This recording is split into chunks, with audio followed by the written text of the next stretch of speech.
Hello students, आज हम BSc first year का फिजिकल केमिस्ट्री का यूनिट 2 पढ़ रहे हैं, जिसमें आज हम एक टॉपिक पढ़ेंगे जिसका क्वेश्चन आता है आणविक वेग क्या है समझाइए और औसत वेग, वर्ग माध्य मूल और प्रायिकतम वेग में संबंध स्थापित कीजिए। तो इसके लिए सबसे पहले आपको आणविक वेग क्या है ये समझाना पड़ेगा। उसके बाद औसत वेग की परिभाषा, वर्ग माध्य मूल वेग की परिभाषा, प्रायिकतम वेग, इनकी परिभाषा लिखकर इसका गणितीय निरूपण करना पड़ेगा और उसके बाद आपको इनके मध्य संबंध स्थापित करना पड़ेगा। तो सबसे पहले देखते हैं औसत वेग।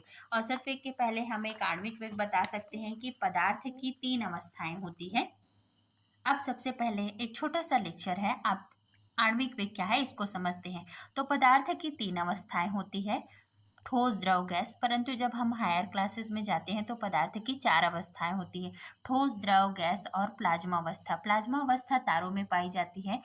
तो आणविक वेग से तात्पर्य है कि गैस के अणु दूर दूर होते हैं और जिसके कारण इनके मध्य में क्या होता है, अंतरा आणविक बल कम होता है और इनके मध्य में दूरी कम होने के कारण ये अणु आपस में कई बार टकराते हैं और टक्कर के पश्चात इनके सबका वेग बदल जाता है। व्यक्तिगत वेग, मान लो 2 अणु आपस में टकराए, उसके बाद एक अणु की चाल अलग होगी, दूसरे अणु की चाल या वेग अलग होगा। ठीक है, ये आणविक वेग कहलाता है। आणविक वेग 3 प्रकार के होते हैं, औसत वेग, वर्ग माध्य मूल वेग और प्रायिकतम वेग। तो इसको हम स्टेप बाय स्टेप डिफाइन करेंगे।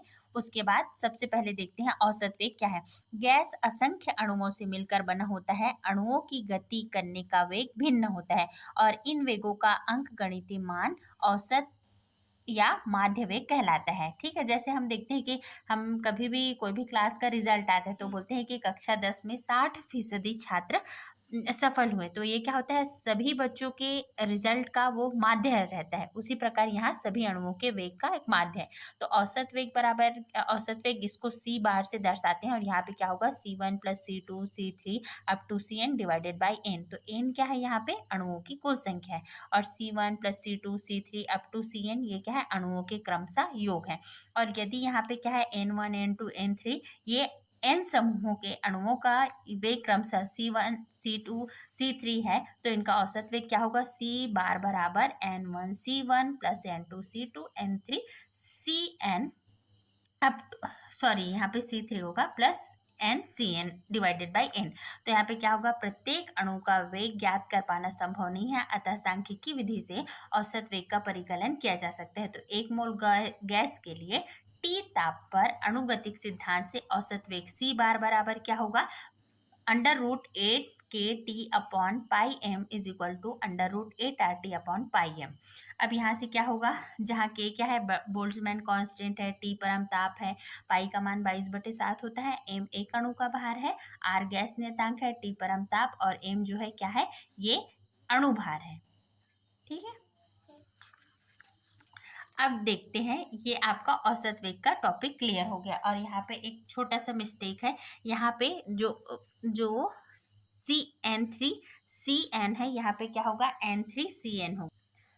यहाँ पे ये मिस्टेक था, N3C3 होगा। अब देखते हैं वर्ग माध्य मूल क्या है। तो वर्ग माध्य मूल, इसकी परिभाषा है किसी गैस में उपस्थित अणु के वर्गों के माध्य का मूल। यहाँ से वर्ग माध्य मूल, तो यहाँ से कैसे याद करना है, उपस्थित अणु के वर्गों के माध्य का मूल, यही क्या कहलाता है, वर्ग माध्य मूल कहलाता है। आपको ये डेफिनेशन इसी वर्ड में ही होगा और इसे C से दर्शाते हैं। और यहाँ पे क्या होगा, इसको हम इंग्लिश में क्या बोलेंगे, वर्ग मतलब रूट, माध्य मतलब मीन और मूल मतलब स्क्वायर। तो यहाँ से क्या होगा, रूट मीन स्क्वायर वेग, इसे C से दर्शाते हैं।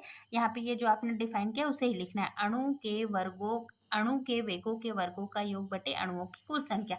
तो यहाँ से क्या हुआ, हम पहले भी पढ़े थे औसत वेग में N1 C1, तो यहाँ पे क्या होगा, N1 C1 square plus N2 C2 square, यहाँ से डिवाइडेड बाय n, जहाँ n अणुओं की संख्या है, N1 N2 N3 अणुओं का वेग C1 C2 C3 है। अब वर्ग माध्य मूल वेग जो है ये पूर्णतः काल्पनिक है, फिर भी क्या है, यह गैस के अणु के ऊर्जा के परिकलन में बहुत उपयोगी है। ये पूर्णतः काल्पनिक है, रूट मीन स्क्वायर जो है, परंतु इससे हम अणु का ये एनर्जी ज्ञात करते हैं। तो अणुगतिक सिद्धांत के अनुसार क्या होता है, 1 मोल के लिए क्या होता है, P is equal to 1/3 mNc²।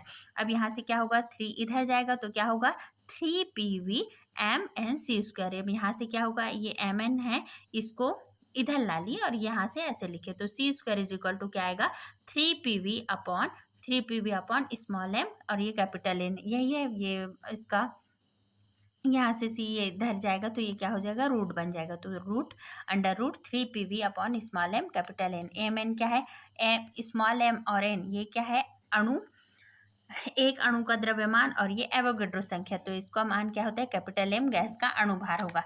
तो यहाँ से क्या होगा 3 पी वी अपॉन ये स्मॉल एम और एन का मान, इसके जगह हम कैपिटल एम रख सकते हैं। तो गणितीय समीकरण से क्या होगा, यहाँ से P V is equal to R T होता है ना, ये आदर्श गैस समीकरण से। तो यहाँ पे पी वी के जगह में हम क्या रख देंगे, आर टी रख देंगे। अब यहाँ से आगे देखते हैं एम अपॉन वी, घनत्व बराबर क्या होता है, द्रव्यमान बटे आयतन। तो यहाँ पे हम क्या करेंगे, इस समीकरण में एम अपॉन वी, तो इसका मान क्या हो जाएगा, इसका मान एक घनत्व के बराबर आ जाएगा, तो इसके डिवाइडेड बाय क्या हो जाएगा, रो। तो इस प्रकार root mean square is equal to under root 3 RT upon M, और RT के जगह हम पी वी रख दिए, और 3 P अपॉन रो घनत्व है ना। और यहाँ से क्या होगा, इससे हम दर्शा सकते हैं कि जो रूट मीन स्क्वायर होता है ये ताप के अनुक्रमानुपाती, आयतन के अनुक्रमानुपाती और घनत्व के व्युत्क्रमानुपाती होता है, क्योंकि जो भी चीज अंडर रूट के ऊपर में रहता है इसे अनुक्रमानुपाती, और नीचे जो रहता है उसे व्युत्क्रमानुपाती बोला जाता है। अब एक हम डेली लाइफ में भी ये एक्सपीरियंस है, अनुभव करते हैं कि जो हल्की चीज है उसका वेग ज्यादा होता है, और जो हैवी चीज है या जो भारी है उसका वेग क्या होता है, कम होता है। तो यहाँ से क्या होगा, हल्के अणु जैसे हाइड्रोजन है, हीलियम, ये भारी अणु जैसे ऑक्सीजन, नाइट्रोजन की अपेक्षा अधिक वेग से गति करते हैं। अतः दिए गए ताप पर रूट मीन स्क्वायर दाब या आयतन के परिवर्तन पर निर्भर नहीं करता, तो निश्चित ताप पर क्या होगा, पीवी हमेशा एक कांस्टेंट होता है, चाहे हम दाब में परिवर्तन करें कि आयतन में, हमेशा एक कांस्टेंट वैल्यू मिलता है। तो औसत वेग सी बार बराबर क्या होगा, under root 3 RT upon pi M, है ना, ये हमने अभी निकाला था। और रूट मीन स्क्वायर सी बराबर क्या होता है, under root 3 RT upon M. इसको आपको याद करने का सिंपल कॉन्सेप्ट है, यहाँ पे औसत वेग 8 आएगा और यहाँ पे 3 आएगा। अब हम सी बार अपन सी करेंगे, मतलब सी बार क्या है, औसत वेग है, और सी क्या है, रूट मीन स्क्वायर है। तो यहाँ से क्या होगा, under root 8 RT upon pi m, under root 3 RT upon pi m. अब यहाँ से हम ये जो भिन्न का एक नियम लगाते हैं, 8 RT upon pi M into, यहाँ से ये पलट जाएगा एम अपॉन 3 RT। जब हम इसे सॉल्व करेंगे तो क्या आएगा, 8/3 पाई आएगा। तो सी बार अपन सी इज इक्वल टू 0.9213। तो सी बार को जब ये करेंगे तो यहाँ से सी इधर गुणा हो जाएगा, तो सी बार बराबर सी इंटू 0.9213। तो औसत वेग जिसे हम सी बार से दर्शाते हैं उसका मान वर्ग माध्य मूल RMS वेग के 0.9213 गुना होता है। अब तीसरा देखते हैं प्रायिकतम वेग। प्रायिकतम वेग क्या है, तो किसी निश्चित ताप पर गैस के अधिकतम अणुओं के वेग को प्रायिकतम वेग कहते हैं। इसे CMP से दर्शाते हैं, ठीक है।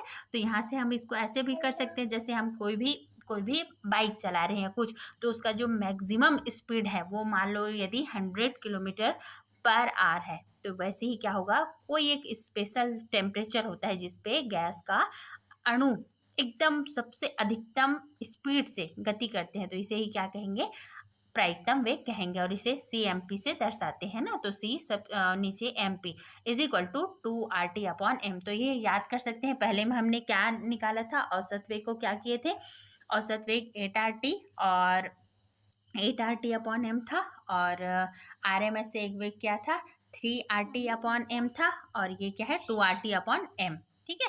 अब औसत वेग वर्ग माध्य मूल और प्रायिकतम वेग में संबंध क्या होगा, CMP अनुपात सी बराबर क्या होगा, अंडर रूट, ये क्या है, ये औसत वेग, और ये क्या है, रूट मीन स्क्वायर, सॉरी ये है प्रायिकतम। यहाँ से हमने लिखा ना CMP सी बार, और ये, तो सबसे पहले क्या है, ये प्रायिकतम वेग है, ये है RMS वेग वर्ग माध्य मूल वेग, और ये औसत वेग है। तो इसका मान है under root 2 RT upon M, ये इसका है 8 RT अपॉन एम और 3 RT। तो इसको अनुपातिक स्थिति में जब दर्शाएंगे तो CMP सी बार अनुपात सी बराबर 1:1.128, और यहाँ पे 2:4 है ना। तो यहाँ से जो प्रायिकतम वेग है ये रूट मीन स्क्वायर का 0.816 गुना होता है। तो आपके एग्जाम में ऐसी क्वेश्चन आता है, आणविक वेग क्या है समझाइए, औसत वेग वर्ग माध्य मूल वेग और प्रायिकतम वेग में संबंध। तो इस प्रकार से आपको डिटेल में समझाना है, यहाँ पे इसको लिखना है। Thank you.